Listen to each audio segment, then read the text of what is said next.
Olá, tudo bem? Boa noite. Hoje, dia 12, de agosto, a gente vai dando sequência aí na disciplina de investimentos. Lembrando que na aula passada a gente teve aquela aula de quadro, viu toda a estatística que está por trás das primeiras formas de se calcular um volatility risk, de maneira até bem simples, até outras um pouco mais elaboradas, cujas fórmulas a gente acabou nem apresentando tanto, porque a gente vai revisitar esse assunto na nossa aula de quarta-feira, de segunda-feira, dia 17, que é quando a gente vai meter a mão na massa.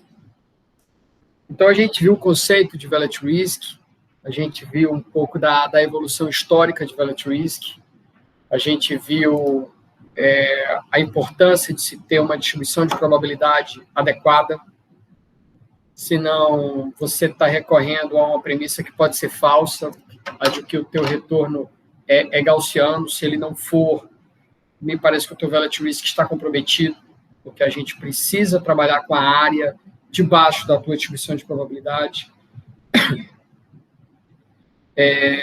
Então, nesse sentido, a gente viu também a importância que a evolução da literatura nos sugere de incorporar uma média móvel que se desloca ao longo do tempo, ou um desvio padrão que também se desloca ao longo do tempo, a necessidade de repente, incorporar o efeito de contágio. Então, todas essas evoluções que a gente viu ao final da aula passada, uma aula mais técnica, mais difícil, que a gente vai revisitar na aula do dia 17, todas essas evoluções a gente vai tentar trazer de uma maneira simplificada, aplicada para a realidade brasileira ou de outros países, através da aula de hoje. A gente vai olhar aqui 4 papers, todos nossos, feitos aqui na universidade, e alguns publicados, outros são apenas dissertações de mestrado, Então, a gente vai ver aqui 4 aplicações, algumas têm um caráter mais teórico e empírico, essas conseguiram ser publicadas, e as que tiveram um caráter mais empírico, como falei, são apenas dissertações de mestrado, mas não há nenhum demérito nisso, são trabalhos acadêmicos muito rigorosos, que podem ser lidos, seguidos, e todos esses trabalhos estão lá naquela nossa lista de mais de 60 papers que a gente partilhou com vocês no começo da disciplina, em fevereiro desse ano, tá? Eu vou, então, aqui agora partilhar a minha tela com vocês para a gente começar a analisar os detalhes, de cada um desses papers, tá?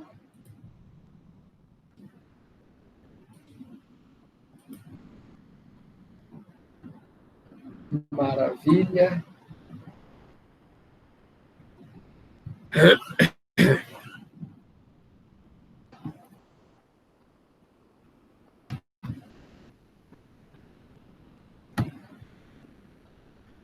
Joia. Imagino que esteja dando aí para a gente ver, bem. Ótimo. Muito bem. Vamos lá, então. Esse primeiro paper aqui, na ordem cronológica, assim, seria o mais indicado a gente começar por ele, porque naquela literatura que eu mostrei para vocês na aula passada, em que as pessoas primeiramente reconheceram, acho que no final da década de 90, a importância de se trabalhar com a melhor distribuição de probabilidade. E logo na sequência, comecinho dos anos 2000, a relevância de você incorporar a evidência empírica robusta, tá? É um fato estilizado, que séries financeiras são heterocedásticas. Leia-se, o desvio padrão delas, muito provavelmente, é time varying, ele evolui ao longo do tempo, você tem que permitir isso para uma série financeira. E aí, uma forma de você fazer isso é você assumir que o teu desvio padrão, em vez de ser um parâmetro da tua distribuição, por exemplo, ele pode se locomover ao longo do tempo. E se você fizer isso através de um modelo GASH, né, que são os modelos Generalized Autoregressive Conditional Heteroscedastic, de 86, do Boller-Slev, você vai permitir que a tua variância ela seja uma funçãozinha linear dos resíduos defasados, os resíduos ao quadrado defasados, e dela própria defasada, né? Esses são os modelinhos GARCH. E a gente também viu contribuições no final da década dos anos 2000, sugerindo que a média deveria caminhar também, o que se dá através de uma arma. Você vai permitir que a tua série de retorno dependa dela própria defasada e dos resíduos defasados. Tudo isso a gente vai explorar empiricamente através dos softwares aula que vem. E aí, nesse momento, não parecia haver nenhuma contribuição, e aí nós estamos falando aqui de um paper no Empirical Economic Errors 2015, fruto da dissertação do Rogério, que teve ainda como coautoras e co-orientadoras a professora Iana e a professora Lana, todos aqui da UFC, da FEAC, né? Mais precisamente até do departamento de administração aqui da FEAC. Então, não parecia haver até aquele momento uma contribuição que unificasse tudo isso. Ou as contribuições exploravam mais as vantagens de uma distribuição de probabilidade adequada, ou as contribuições exploravam você colocar o Mi e o Sigma, ou seja, a média e o desvio padrão, time varying, caminhando ao longo do tempo, em vez de serem estáticos, mas substituindo isso na distribuição gaussiana. Então, não parecia haver uma cura para esses, entre aspas, dois problemas ao mesmo tempo. Um era a distribuição de probabilidade inadequada, e o outro problema era momentos estáticos. Ou você resolvia um, ou resolvia o outro. Eu falei, podemos resolver ambos ao mesmo tempo. E aí essa é a contribuição teórica desse paper, que a gente tem um carinho muito grande por ele, né? Muito bem. Vamos aqui, então. Basicamente, nesse abstract a gente já explica isso, tá? Que a gente vai incorporar aí, bem aqui, né? A gente vai incorporar primeiro e segundo momentos que andam, tá? Através de um arma GASH, tá joia? E a gente vai fazer isso em cima de um arcabouço paramétrico, leia-se uma distribuição de probabilidade, mas não é qualquer uma. Essa aqui, ó. Best fitting. Tá? Então, é isso que a gente se propõe a fazer nesse paper. Tá? E aí a gente testa com o modelo canônico e vê se a gente propôs uma métrica de risco, não só que seja mais refinada estatisticamente, mas que na prática apresente melhores resultados. Leia-se, seja menos violados, né? Os valores que a gente supõe que vão acontecer como sendo o pior cenário. E é bom porque esse tipo de aula já vai fazer a gente também acessar um pouco essa questão do backtesting, né? Aqui pessoas que a gente agradeceu na época, né? Pessoas que agregaram com a defesa do Rogério, pessoas que foram, de fato, essenciais, né? Nesse trabalho. Como todo o trabalho, e aqui você percebe que é um trabalho de 8 páginas, é uma letter, tem aqui aproximadamente 2.500 palavras, uma dissertação de mestrado que foi escrita em inglês, que foi defendida em inglês e já foi escrita no formato de letter. Isso é muito bom para a divulgação acadêmica, é uma linguagem objetiva que eu sugiro fortemente que passe a listar como opção para vocês, se vocês julgarem, junto com os orientadores de vocês, que é válido. Tá? Muito bem. A gente fala, claro, como em todo artigo, e principalmente na questão da letter, tem toda uma introdução aqui falando da relevância de após, né, as catástrofes da década de 70 e 80, e principalmente 90, tem a ver com a aulinha de uma semana atrás, né, que a gente faz aquele contexto histórico de crises, né, uma timeline de algumas crises mais conhecidas. Após essas crises, a necessidade de você tentar normatizar a gestão de risco, padronizar isso, e aí surge todo o esforço de Basileia, final da década de 80, a implementação no começo da década de 90, Basileia 1, 2 e 3 em implementação atualmente. Fala que um marco nessa questão é o Vellet Risk, e aí a gente precisa citar esse relatório de 1994 do JP Morgan, né? E fala, claro, não só dessa aplicação empírica, mas fala também da relevância de essa métrica que a gente propõe, seja um Vellet Risk clássico, seja um Vellet Risk mais refinado, ou seja um expected tail loss, ou seja um expected shortfall, que essa métrica, se possível, teoricamente, ela atenda a essas características técnicas, né? Essas propriedades de Arthurs et al. De 99, tá? Muito bem. Então, vamos lá, né? Isso tudo tem que ser feito de maneira muito objetiva numa Lera, porque você tem pouco espaço, né?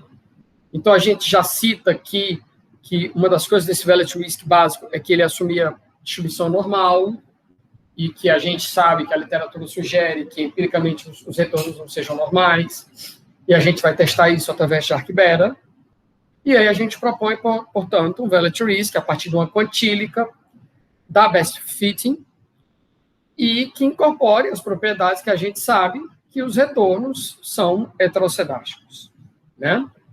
E aí a gente fala aqui para qual base de dados a gente vai fazer. A gente tinha uma série muito interessante dos Briggs. A gente julgou oportuno explorar os Briggs nesse paper, né? Na metodologia, a gente fala um pouco sobre o GASH e contribuições como essa do De Vries, de 98, junto com o Daniel, assim como do Lee, Rippel e Jansky também. Todo esse pessoal falando ou da relevância de se colocar a média para andar ou da relevância de colocar o desvio padrão para andar. E já havia uma literatura que falava sobre a relevância de se trabalhar com a distribuição de probabilidade correta, né? Que a gente citou na aula passada, Rui White, Klein Fisher e tantos outros. Tudo de maneira muito objetiva, vamos para as fórmulas, revisitando a aula de quadro da semana passada. Então, vamos lá. Aqui o VAR gaussiano incondicional, né? Ou seja, média menos um alfa, que está associado com 95% ou 99%, vezes o desvio, e aqui os valores que eu já havia reportado para vocês antes. Dependendo do teu nível de confiança, muda esse alfa e você passa a ter um cenário de risco ainda mais rigoroso e mais pessimista, né? Se eu pegar esse VAR gaussiano ainda, sem mexer na distribuição de probabilidade, e assumir que essas médias vão andar, foi aquele rabisco que a gente fez no quadro, né? Simplesmente coloca a média para andar e o desvio padrão para andar nessa fórmula aqui, né?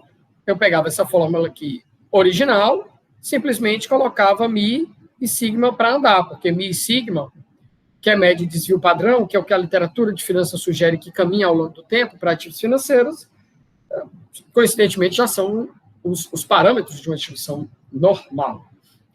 O grande ponto é que se agora eu quiser fazer um Vellet Risk baseado numa Best Fitting, a gente relembra, bastaria eu ter essa distribuição, Best Fitting, a acumulada dela, que é a F maiúsculo, inverter, que é a quantílica, e pedir para a quantílica, querido, Best Fitting Unconditional, por isso BFU. Querido, me dá aí o valor que separa a área debaixo da acumulada, 95% para um lado, 5% para o outro. E ele me daria. Só que é como juntar o fato de que eu estou com a Best Fitting e ainda quero que média e desvio padrão ambos andem, não é? Aí vem um ponto que vai ficar melhor explicado no quarto paper que eu vou mostrar para vocês hoje, que é esse que foi publicado agora em 2020, né, no Global Business Review. O fato de que a gente tinha dificuldade de explicar em poucas palavras, e aqui acabamos não explicando tanto, isso nos foi cobrado numa sequência para explicar melhor, e foi difícil essa explicação, com poucas ou com muitas palavras. Como é que a gente ia fazer isso?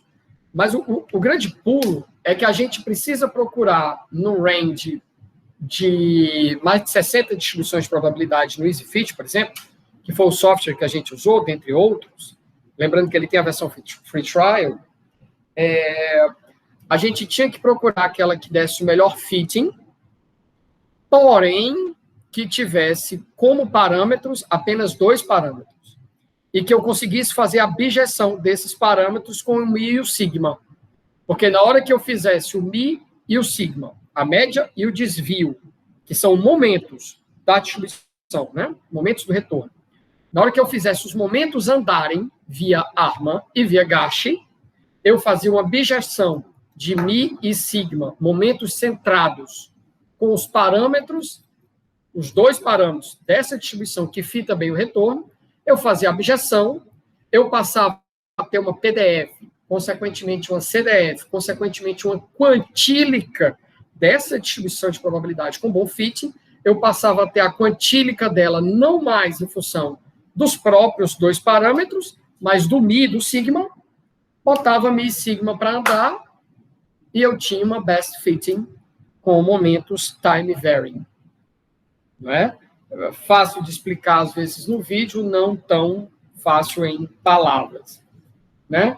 Aqui a nossa série, que nesse paper aqui foi de 97 a 2014, dos BRICS, tá? Séries diárias, aqui a fonte, e aqui já algumas estatísticas descritivas, que é sempre um expediente muito interessante em qualquer trabalho empírico.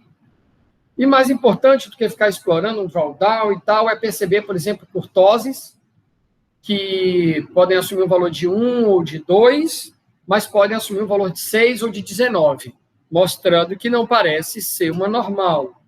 Não é? E aí, quando a gente faz o teste de normal, aqui, a gente percebe que a gente rejeita a hipótese nula de que sejam normais. Tá? Ao mesmo tempo que a gente rejeita problemas de não estacionariedade e rejeita homocedaticidade. Então, a gente tem não é normal e o sigma precisa andar. Precisamos corrigir isso para essas 4 séries no cálculo de um value risk estatisticamente adequado, né? Que não faça uso de hipóteses que não sejam verdadeiras. Não é?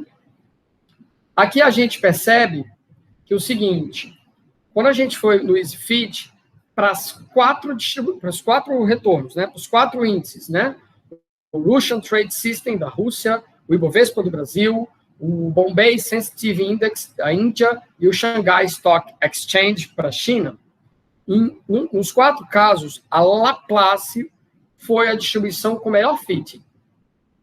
E é uma bênção de Deus, porque a Laplace só tem 2 parâmetros, tá? Ela tem o Mi como parâmetro, que é a própria média, massa, tá? E tem o lambda como parâmetro.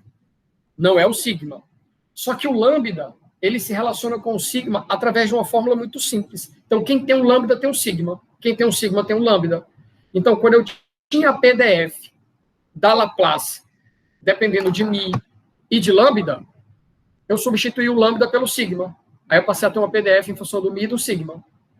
A partir da PDF, em função de Mi e sigma, eu achei a CDF, e a partir da CDF eu inverti, passei a ter uma quantílica da Laplace em função de Mi e sigma. Boto Mi e sigma para andar, resolvido o problema. Tá? A gente percebeu que a distribuição normal foi de 11º a 16º no ranking de melhores distribuições, com melhor fitting. A gente já tinha percebido via Jarque-Bera que não era normal. Aqui os parâmetros da distribuição da Laplace. E aí vamos colocar essa nossa distribuição junto com os momentos caminhando. Vamos testar. A gente pode fazer isso via gráficos. A gente vai ver em outros papers que eles têm muitos gráficos. Esse aqui não tem. Esse aqui a gente precisava de pouco espaço, então a gente foi direto para o backtest, que eu já vou explicar. Mas nesse paper de 2020, não. A gente faz os gráficos bonitinhos. Mas o que é que a gente testa, então? O que a gente fez para o Brasil, fez para a Rússia, para a Índia e para a China, sempre dentro da amostra. Tá? Eu não explorei nada fora da amostra. Então, eu peguei sempre Velatil Risk com 99% de confiança, um dia, e aí o que é que a gente percebe? Por exemplo, eu tinha aqui 4.332 observações, só podia ter violação em 1% delas, porque eu estou com 99% de confiança. Isso vai dar aqui 43 violações. Aí o que é que eu percebo? Aquela fórmulazinha estática, a primeira que a gente usa, né? Assumindo que é normal e que Mi e Sigma não andam, a gente tem, por exemplo, para o Brasil, 64 violações, o que dá 1,44% de violações. Para um negócio que era 99%, não está bom. Isso é de cara já um raio-x que sugere que não está legal. Quando eu faço o Velatil Risk usando a normal, porém colocando Mi e Sigma para andar, o que já é um avanço, eu flexibilizei a premissa de momentos fixos, eu tenho 80 violações. 1,8% é um resultado ainda pior, não é? Quando eu simplesmente assumo a Laplace, mesmo sem mexer com Mi, com Sigma, só assumindo que é a Laplace, eu já saio de 64 violações que eu tinha com o VAR gaussiano, sem mexer com Mi e Sigma, o unconditional. Estou comparando a conditional com unconditional. E passa a ter 40 violações, o que já é abaixo de 1%. E quando, além de assumir Laplace, eu coloco Mi e Sigma para andar, eu passo a ter 35 violações, 0,7%. Né? Outra coisa que eu percebo também é que, graficamente a gente vai ver isso, mas aqui nos resultados também já dá para perceber um pouco, a violação média, ou seja, toda vida que viola, eu pego aquele tamanho da violação e armazeno, tá? Não só quando eu assumo a distribuição correta, ou mais adequada, e coloco o médio e desvio para andarem, eu passo a ter menos violações, como na média o tamanho dessas violações também é muito menor. No caso do Brasil, o tamanho da violação foi de 0,18%, e para as outras, 0,3%, 0,38%, enfim, quase 0,4%. Ou seja, são avanços muito significativos. A gente pode perceber para a Rússia também, a gente sai de estatísticas inadequadas, que assumiam premissas muito fortes e não verdadeiras, e que acabavam gerando um Velatil Risk que era rejeitado, ou seja, furado em mais de 1% das vezes. Quando eu uso o nosso aqui, é rejeitado em menos de 1%. Também tem uma violação média menor, tá? Quando eu vou para a Índia, eu também tenho aqui, violações acima de 1%. Quando eu coloco Laplace com desvio e média andando, menos de 1% de violação. E aqui a violação média também menor do que as outras. E o mesmo é obtido para a China, tá? Ou seja, a gente tem aqui só menos de 1% de violações no conditional Laplace-based Velatil Risk, também com violação média menor. Existem outros testes mais refinados e, basicamente, eles estão associados a duas coisas. Eles mensuram se tua métrica tem problemas de rejeição de acordo com a frequência dos dados e se o teu Velatil Risk ele é inteligente o suficiente para aprender com os próprios erros. Então, ele acaba punindo a tua métrica toda a vida que ela tem violações sucessivas. Tipo, você falou hoje, em meados de agosto, que o que pior pode acontecer era uma queda de 2%. Aí acontece uma queda maior do que 2%. Dia seguinte, o teu chefe pergunta, tu fala a mesma coisa. Eu acho que o pior é 2%. Outra chibatada maior do que 2%. Teu chefe olha para você e diz, vem cá, o modelo não aprendeu com ontem? Olha, teve uma violação ontem? teu modelo tem que ficar esperto, ele tem que ficar mais conservador, ele tem que ficar mais arisco, não pode... não houve violação. Houve uma violação ontem. Se o seu modelo aprende com isso e hoje ele fica mais conservador, prega um cenário pior, de certa forma estaria violando a eficiência de mercado. Tipo, olha, o fato de ter tido uma violação ontem sugere que hoje vai ser um dia ruim. Não é exatamente uma lei do universo, mas é bom ficar esperto. Tem modelos que não aprendem com isso, tem modelos que aprendem. O nosso aprendeu. Nos testes, a gente normalmente, na hora que usava Laplace, principalmente com médio desvio andando, ele aprende no dia seguinte que sucede um dia ruim. Tá? Então, basicamente, esse era o nosso primeiro paper, tá certo? Enfim, na linha dele, eu vou mostrar duas aplicações recentes aqui, feitas para o Brasil. A dissertação do Cândido tinha a ver com o período de eleição, logo ali na época em que saiu o resultado da eleição, acho que 2014, segundo mandato da presidente Dilma, ex-presidente Dilma, e fizemos isso para bancos que o nosso ponto aqui nunca é exatamente político, mas havia um entendimento do mercado que seria melhor ou menos ruim um outro resultado para a eleição. E a gente viu que, uma vez que os resultados assim iam se confirmando, alguns bancos tiveram suas ações caindo, e a gente queria saber se o Value Risk poderia ter previsto esse cenário em que eles caíram ou até poderiam ter quebrado, né? Quebrado teria sido muito forte, mas enfim. Aqui uma dissertação já de tamanho maior, né, 20 páginas, em português, tem toda uma história do sistema bancário, que eu acho que a gente pode pular. Vamos para os dados, né? Aqui é uma aplicação claramente do trabalho que já estava pronto, mas não tinha sido publicado, que é aquele do Empírico Econômico Learning que eu acabei de mostrar para vocês. Tá? Muito blá, blá, blá, né? Vamos para o que interessa aqui. Mais uma vez, aquelas equações que a gente já tinha, de um VAR gaussiano incondicional, um VAR gaussiano que permite os momentos andarem, um VAR best fitting incondicional e um VAR best fitting condicional que permite média e desvio padrão andarem, né?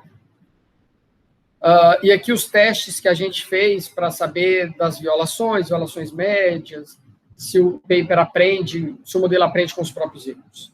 Não é? Muito bem. A gente usou dados de 2011 a outubro de 2014, ali, né, período do mesmo turno da eleição, enfim.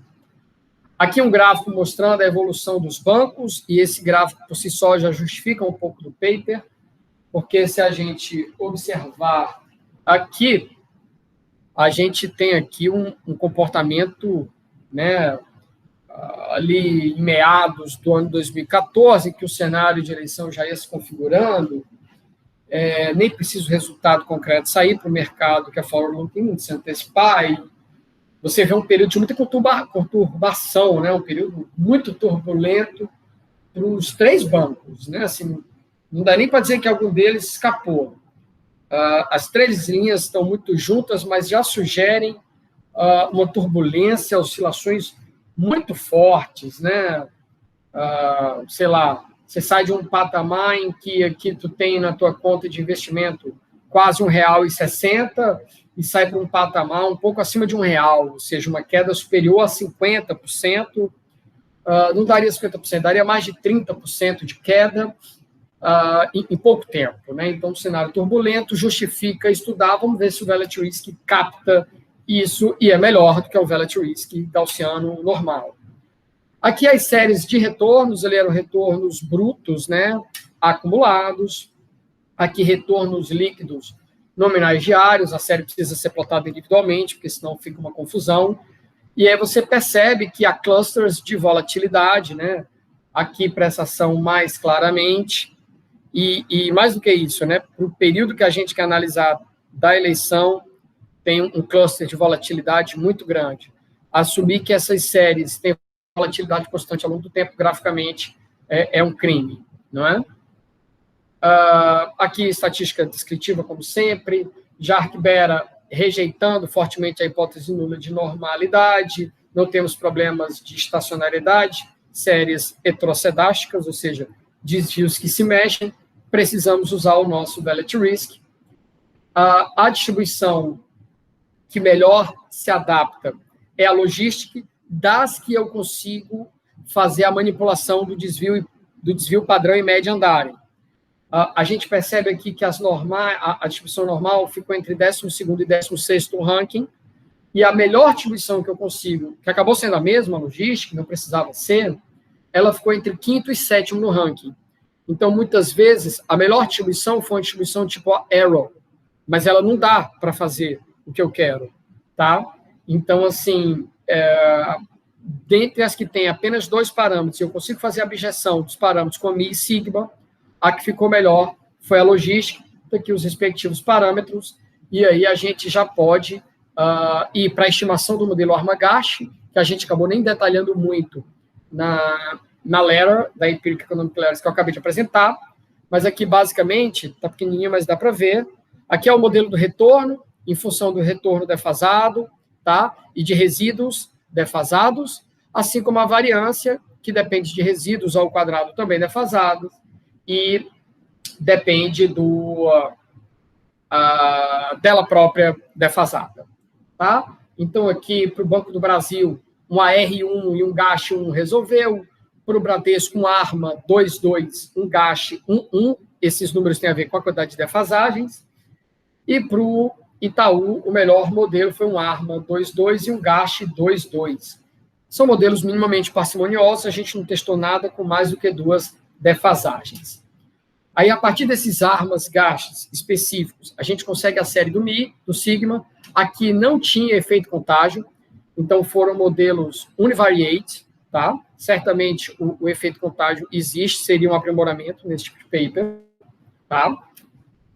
Aqui a gente consegue comparar, por exemplo, essa linha tracejada estática é um VAR gaussiano incondicional. Por que é incondicional? Olha, se o Mi e o Sigma não mudam, é uma fórmula dada, o VAR é uma linha reta. Enquanto, quando a gente coloca o Mi e o Sigma para andar, você vê o Value Risk aqui, ó. Vou até dar um zoom, eu acho que aqui vale muito a pena explorar bem esta figura aqui.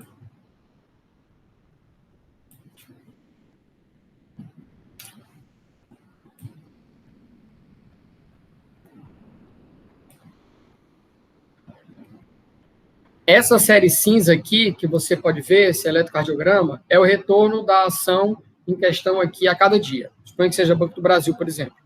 Essa linha tracejada que você vê aqui, horizontal, preta, é o Value Risk gaussiano incondicional. Poderia ser o laplaciano, o logístico incondicional também. Foi incondicional, é uma linha reta, porque o Mi e o Sigma não mudam. Na hora que você permite o Mi e o Sigma andarem, você percebe que o Value Risk começa a ter um comportamento super dinâmico, longe de ser uma reta, e ele começa a fazer o que é mais importante, mais bonito, que não deu para ver no paper anterior. Ele começa a funcionar como uma envoltória dinâmica inferior da tua série de retornos. E isso é bonito. Porque, sinceramente, eu volto para aquele clichê das aulas passadas. Você chegar para o seu chefe e dizer, olha, o que pior pode acontecer amanhã é cair 100%, ora bolas, isso não serve para nada. Vai ficar o negócio lá embaixo, que nunca vai ser furado, e que não serve para nada. O que interessa também não interessa você dizer que vai cair só 1% e isso ser violado mais de 1% das vezes, se você afirmou que isso ia acontecer com 99% de confiança. O que importa é uma envoltória, quase assim um fitting, sabe? Quase como se fosse uma PDF envoltória em cima do programa. Você quer uma envoltória por baixo do teu gráfico de retorno, tanto in sample como out of sample, fora da amostra, que é algo que a gente vai explorar na nossa aula, em que a gente vai meter a mão na massa, né? A aula que vem no dia 17. Então, assim, essa envoltória é muito bonita, e aí você vê que, por exemplo, ó, quando o retorno tem um comportamento atípico aqui, que ele não vinha tendo até então, com uma queda mais forte, né? Da ordem aqui que passa menos 6%, ele vinha ali, ó, a maioria das vezes entre menos 3 e mais 4. Aí, do nada, um dia, pá, menos 6%. Nem é um dia só, né? Tem perdas ali que antecedem também. O modelo incondicional não aprende. Mesmo que ele tivesse sendo feito o update, out of sample, ele muda muito discretamente de patamar, tá certo? O modelo time varying, com média e desvio andando, ele aprende muito rapidamente, então ele não erra sucessivamente, muitas vezes. Raríssimo isso acontecer. Então, na mesma hora, olha a envoltória como é que estava. Tranquila. Num cenário tranquilo, não precisa um cenário, você pregar um cenário pessimista, catastrófico. Começou a haver um comportamento atipicamente ruim, o Vellet Whisky vai lá embaixo para dizer, opa, é bom eu ficar esperto porque o bicho está pegando. Então, ele vem para o envoltório inferior aqui, que o negócio voltou a acalmar, ó, lentamente ele volta a acalmar também. Ele fica meio ressabiado, mas ele volta a acalmar. Então, assim, mas essa perda aqui violou ele. Essa perda bem aqui violou, certeza. Não havia nada mostrando que isso aqui ia acontecer. Aí você dá uma chibatada, o modelo, no mesmo dia ele erra, ele aprende 1, 2 dias depois, de forma que se você tiver 2, 3 resultados ali no intervalo de uma semana muito ruins, o modelo capta, não vai ser pego de surpresa, e aí depois ele vai se acalmando. Às vezes ele fica, por causa de uma oscilação, tanto para cima como para baixo, o que é ruim para o modelo, porque a oscilação para cima não é exatamente ruim, né? É bom, mas isso aumenta o desvio padrão e isso faz com que o sigma T assuma um comportamento maior e aí ele joga em voltório lá para baixo, mesmo sem necessidade, porque as oscilações estão sendo muito para cima. Então, assim, acontece isso também. Às vezes ele é um pouquinho excessivamente conservador, tá? Mas o ponto é que isso aqui mostra, seja essa linha tracejada preta, que é uma envoltória fixa que não aprende, ou uma envoltória dinâmica que aprende, né? Deixa eu mostrando aqui logo. Isso aqui é para o Banco do Brasil, né? Muito bem. Eu tenho aqui comparando, né? Tanto essa envoltória dinâmica, quando vem com o Vellet Whisky gaussiano, o fixo gaussiano.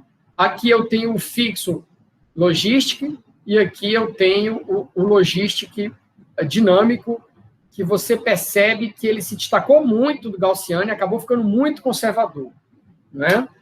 Isso aí já se justifica, por exemplo, no Bradesco, onde esse modelo logístico que capta melhor essa essência dessa cauda muito pesada da esquerda, mas você percebe que ele vai captar pancadas muito fortes que aconteceram com o Bradesco, não exatamente nem no período da eleição aqui, mas em 2011, confesso não saber exatamente por que motivo.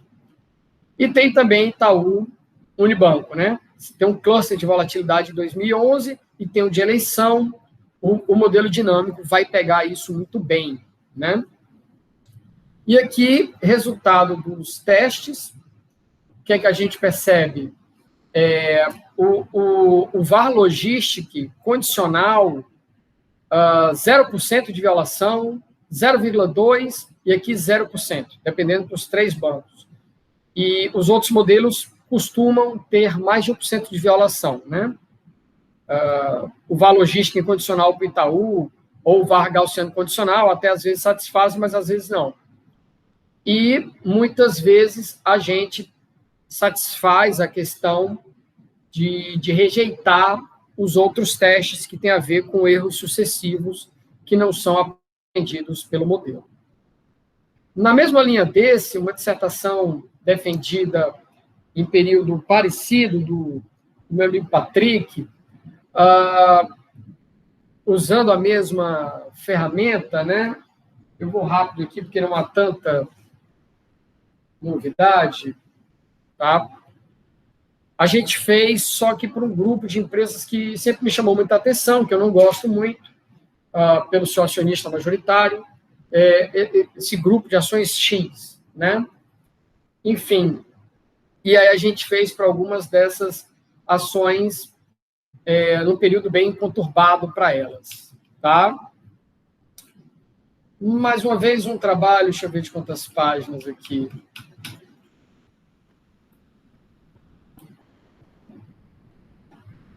Trabalho bem longo, de 29 páginas. As equações que a gente já conhece, já não há nada de novo. Vamos direto para o exercício empírico.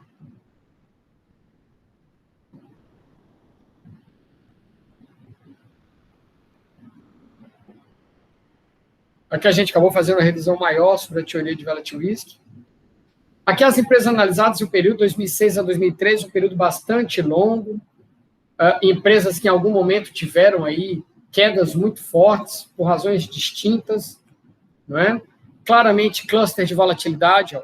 Ela não segue um eletrocardiograma controlado, ela passa a ter picos e quedas muito fortes, concentradas, e depois volta a ficar calmo. Vamos perceber aqui as melhores distribuições que a gente consegue, né? Muitas vezes anormal, muito mal ranqueada, e a gente percebe através do Jacques Berer que não são normais, tá? A Laplace é uma distribuição que dá para a gente trabalhar, a Logística também, a Johnson, né? Muito bem. Então, assim, a gente consegue trabalhar com essas distribuições que ficaram dentre as mais bem ranqueadas para fitar. Aqui as fórmulas delas, tá? Sempre possuem apenas 2 parâmetros. Eu até havia dito para vocês que a Laplace tinha Mi e Lambda, mas Lambda facilmente substituível pelo sigma, pelo desvio padrão, né? A Johnson também é muito tranquila de você substituir os parâmetros dela, tá? Que é o lambda e o delta. E aqui, mais uma vez, o Volatility Risk, assim, voltória, inferior dinâmica, quando é condicional, e estática, quando é incondicional. E no backtest, vamos ver o nosso aprendizado. Vou só diminuir um pouquinho aqui. Muitos resultados, mas importante perceber sempre que quando a gente vai para o VAR Best Fitting condicional, de cara, só a questão que as violações deveriam ser menos do que 1% das ocorrências, isso começa a se verificar, exceto no caso da CCX. No caso da CCX, o VAR Best Fit condicional foi pior do que o VAR Best Fit incondicional, por exemplo. Passou a ter uma violação de 2%. Isso é muito ruim, mas para as demais ações das demais empresas, sempre menos de 1% das violações, não é? E aí, para a gente finalizar, a principal contribuição nossa vai no sentido de você chegar aqui, né, e vir para esse site aqui dessa revista, tá? Que é a Global Business Review, tá? Aproveita que, quando você vai na Global Business Review e vai aqui nos últimos artigos, né? Ainda online, né? First, tá aqui, ó. O papel do contágio da integração nas métricas de risco, tá? E aí, você clica aqui, tá lá o PDF disponível, tá? Aproveita aí essa versão online, tudo bem? E tá aqui, paperzinho, já fiz aqui o download dele, 18 páginas, muita teoria, muito resultado que a gente precisou, né, concentrar, tá? Aqui. Precisou concentrar em poucas páginas, né? Como eu falei, é um paper que a gente tem um carinho enorme, foram 16 rejects, acho que pesquisadores normais já teriam desistido dele, mas a gente foi resiliente, persistente, né? E eis aí nossa obra-prima, uma grande contribuição minha, do Jaime e do Ronald, para a literatura de Volatility Risk, de Risk Management, né? Mais uma vez, essa questão da introdução, falando de Basileia, aqui valores que eu até citei na nossa aula introdutória de Volatility Risk, sobre as perdas que antes eram na casa de centenas de milhões, na década de 70, chegou a 1 bilhão, e mais agora, recentemente, nessa última década, cifras que vão na casa de centenas de bilhões de dólares. há todo um contexto lá na conclusão que fala sobre outras métricas que Basileia está usando como expected shortfall. A gente faz um paralelo da nossa métrica com expected shortfall. Uma crítica dos pareceristas, será que o Volatility Risk ainda é importante? A gente conseguiu explicar que sim. Todo um resumo dessa literatura que explica por que é importante outras distribuições de probabilidade, por que é importante colocar média para andar, o desvio para andar, por que é importante aquela contribuição do Cappiello, Engel e Shepard, que diz, olha, tem efeito contágio, então esse desvio padrão que caminha não pode ser extraído através de um gasto univariado, tem que ser multivariado, todo mundo junto e misturado, não é? E tudo isso, esses momentos time varying, extraídos através de um modelo multivariado que capta contágio, tudo isso adicionado direto, não na distribuição gaussiana, mas na melhor distribuição em termos de fitting. A gente faz isso para os índices do sistema financeiro, não é exatamente tipo o Ibovespa, é o que no Brasil seria o IFNC, tá? Ou seja, o índice não da Bolsa como um todo, mas do setor financeiro, do setor bancário. Aí, mais uma vez, tomei calção, mas pela primeira vez a gente conseguiu escrever isso de uma maneira que ficou didática e que, enfim, resolveu a nossa questão, a gente conseguiu se explicar. Não é tão trivial como possa parecer. Aqui a gente fez menção às equações, como é que ficam do Volatility Risk a partir da quantílica da Best Fitting. Então, quando você pega aqui, por exemplo, uma quantílica com os momentos andando, né, da gaussiana, aqui, ó, mi menos um alfa, que é um número fixo, que multiplica o sigma, né? Eles podem estar andando ou não. Quando você vai para uma Laplace, aqui, ó, é o mi, tá certo? O sigma está aqui, ó, e olha a cara do que seria o alfa multiplicando.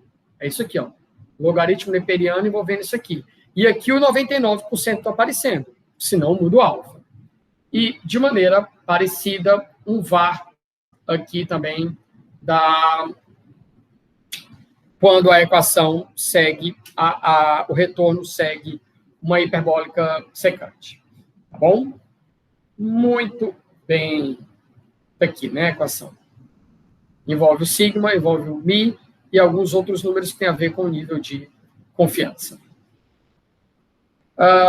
Vamos aqui aos dados. A gente usou dados de 2009 até 2013, diários.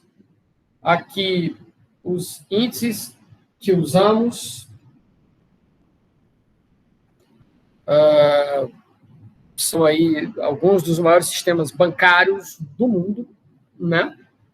Em vários continentes, muita estatística descritiva. Os retornos que sugerem cluster de volatilidade. Aqui já algumas estatísticas descritivas aqui que a gente visualiza melhor. Muita estatística descritiva. Testes sugerindo rejeição da normalidade. Testes sugerindo não haver problema de estacionariedade. Testes sugerindo heterocedasticidade.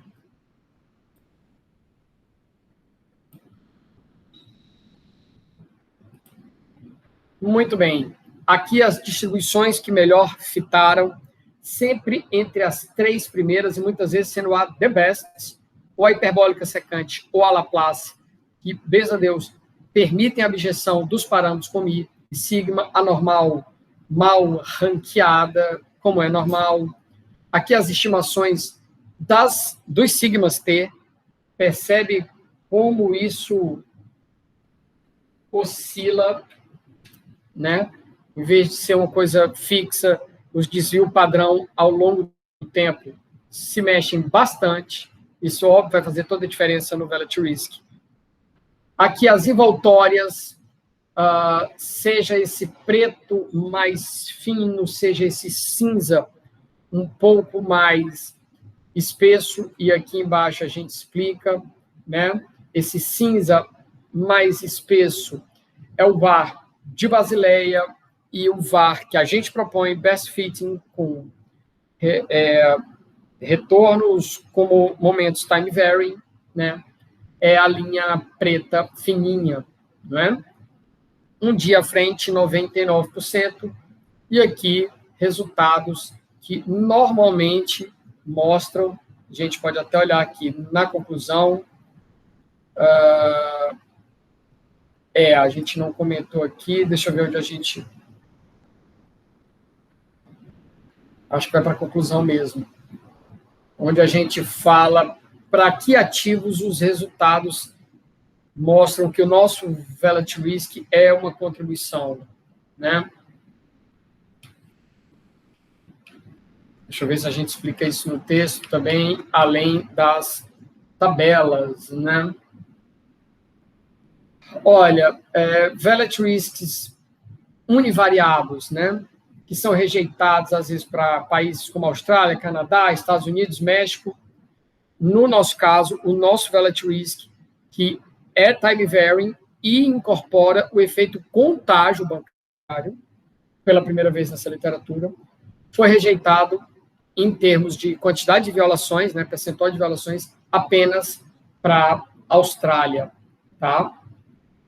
Quando você vai para o teste de aprender com os próprios erros, o Volatility Risk usado em Basileia, nessa época, a versão sugerida era o Volatility Risk gaussiano, com momentos que caminhavam. Esse Volatility Risk ele é rejeitado várias vezes.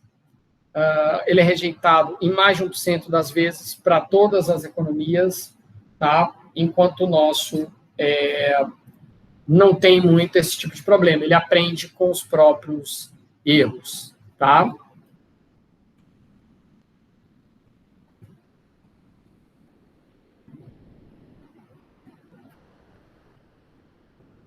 Muito bem. Aqui a gente tem os percentuais e os resultados dos testes. Bem, eu acho que aqui, basicamente, a gente encerra essa nossa conversa de hoje, apresentando aí todos esses trabalhos, que é importante que tenham sido feitos aqui na universidade, que tenham sido feitos para o Brasil, porque a gente sai do senso comum de dar uma aula baseada em livro, para exemplo, americano, com dados defasados. Tudo bem, eu sei que os dados aqui não são tão atuais, porque são papers que já foram publicados, às vezes, até há 5 anos atrás. Mas são aplicações para a nossa realidade, e, como eu sempre falo, ciência financeira não está exatamente nos livros, mas no circuito de papers, de letters e de notes. Tá? Espero que tenha ajudado no entendimento da matéria, e não perde a aula que vem, dia 17, porque nessa aula a gente vai meter a mão na massa, vai calcular isso usando softwares, vai ser uma aula imperdível, isso não tem em livro nenhum. Tá joia? Uma boa noite, saúde mais uma vez, vou encerrando por aqui, tá bom? Tchau, tchau, gente. Até a próxima.